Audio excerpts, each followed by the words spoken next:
The first encounter takes us to the prophet Isaiah.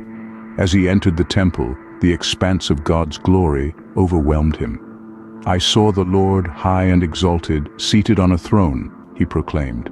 The seraphim's powerful voices echoed the holiness of God. Next, Ezekiel tells us about his vision. He describes a magnificent throne, adorned with sapphire, that appeared upon the heavens. Brilliant flashes of lightning and supernatural creatures surrounded the Almighty. It was an unforgettable sight.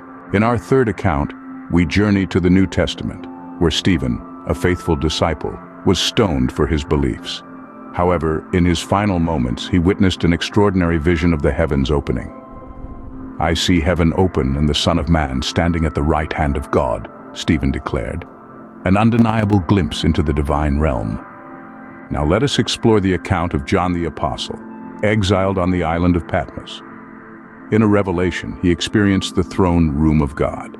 He describes a vibrant scene filled with crystal-clear seas, countless angels, and a rainbow halo around the throne. It was a setting of indescribable majesty. Lastly, Moses, the great leader of Israel, tells us of his encounter with the Almighty on Mount Sinai. As he ascended the mountain, he gazed upon God's glory.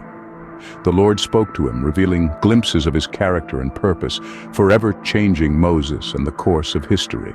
These divine encounters with the throne of God provide us with profound insights and inspire awe in the hearts of believers throughout the ages. Thank you for joining us today and exploring these remarkable encounters. Don't forget to subscribe to our channel for more captivating Bible stories unpacked. Stay tuned for our next episode.